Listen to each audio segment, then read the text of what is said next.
इन 6 कारणों से बिगड़ता है आपका भाग्य। दोस्तों, हर व्यक्ति अपने भाग्य को चमकाना चाहता है, लेकिन कुछ लोगों में ऐसी बुरी आदतें होती हैं जिनके कारण उनका भाग्य खराब हो जाता है। व्यक्ति ना चाहकर भी इन आदतों को अपने जीवन में ढाल लेता है।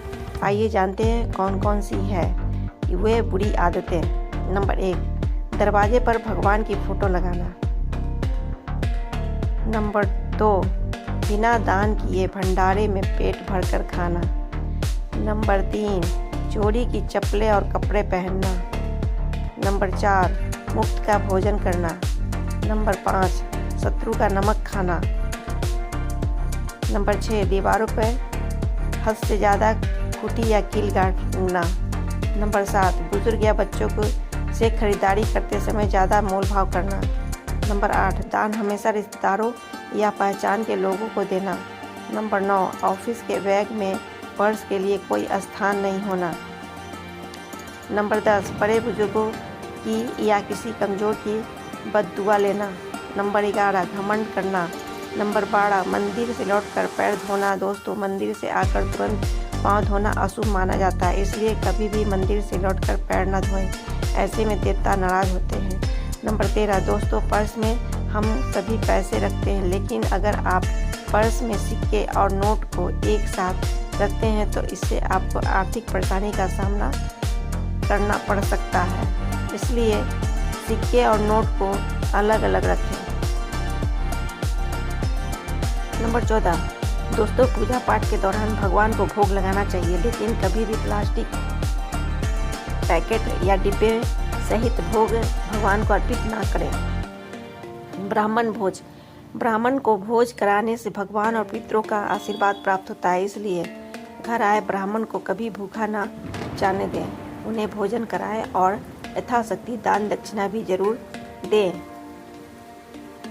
नंबर 15, मंदिर में खाली बर्तन लाना। मंदिर जाने से पहले आप थाल सजाते हैं और लोटे में पानी भरकर मंदिर जाते हैं, लेकिन इस बात का ध्यान रखें कि पूरा बर्तन खाली करके ना लाएं। ऐसा करने से घर पर नकारात्मकता आती है और वृद्धि रुकती है, इसलिए जब आप भगवान को जल अर्पित करें तो लोटे में थोड़ा जल बचा लें। नंबर 16, शव यात्रा में आगे निकलना। दोस्तों, अगर आपको रास्ते में शव यात्रा दिखे तो वहीं रुक जाए। पहले शव यात्रा को जाने दें, फिर आगे बढ़े, क्योंकि शव यात्रा से आगे निकलना अच्छा नहीं माना जाता। नंबर 17, जवान व्यक्ति की मृत्यु का भोजन खाना। दोस्तों, जो इंसान इस दुनिया में आया है उसका जाना भी तय है, क्योंकि ये विधि का विधान है, इसको कोई नहीं रोक सकता है और बदल सकता है। नंबर 18, वही जब कोई व्यक्ति दुनिया छोड़कर चला जाता है तब के लिए कई नियम बनाए गए हैं। इसमें अंतिम संस्कार क्रिया, श्राद्ध, तेरहवीं का भोज जैसी चीज़ें शामिल है। किसी का मृत्यु भोज खाने से बचे, क्योंकि मृत्यु भोज खाने वाले की ऊर्जा नष्ट हो जाती है। मरने वाले का कभी भी मजाक ना बनाएं और उसकी बुराई करने से भी बचें, नहीं तो उसकी आत्मा रुष्ट होकर आपका भाग्य बिगाड़ सकती है।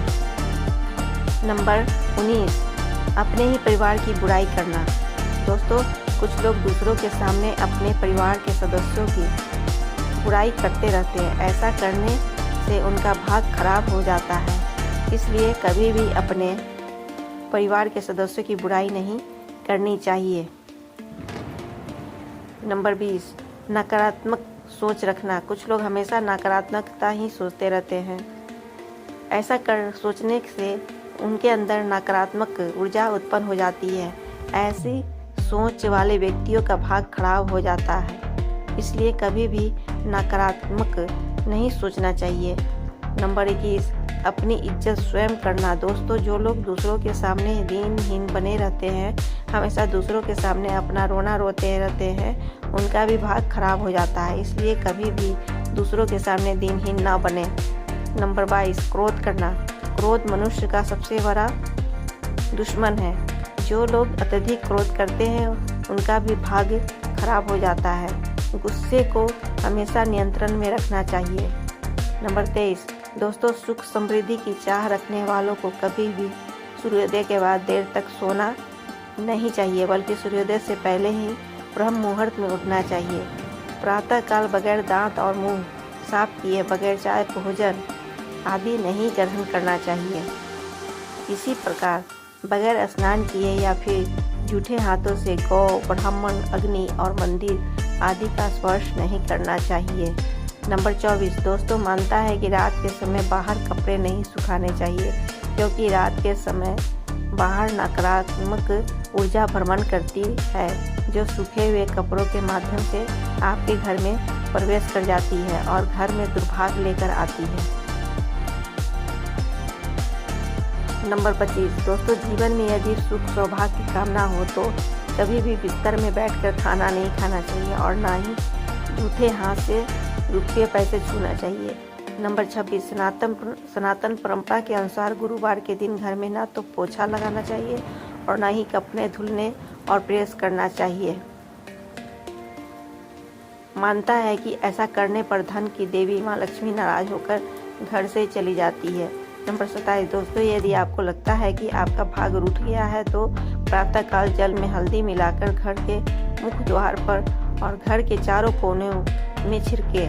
नंबर 28 सनातन परंपरा में जल को माँ लक्ष्मी का स्वरूप माना गया है। ऐसे में कभी भी भूल कर भी पानी की बर्बादी नहीं करनी चाहिए और यदि घर में कहीं भी पानी रिस रहा हो तो उसे तुरंत ठीक करवाना चाहिए। नंबर 29 दोस्तों, ईश्वर की पूजा में कभी भी बासी फूल नहीं चढ़ाना चाहिए। ईश्वर के फूल को कभी भी सूंघ कर भी नहीं चढ़ाना चाहिए। सूखे फूल से न सिर्फ घर में नकारात्मक ऊर्जा उत्पन्न होती है, बल्कि धन की देवी भी नाराज होकर अपनी कृपा बरसाना बंद कर देती है। तो दोस्तों, आशा करती हूँ आपको वीडियो पसंद आया होगा, तो प्लीज़ वीडियो को लाइक, शेयर, सब्सक्राइब और कमेंट करना ना भूलें। Thanks for watching.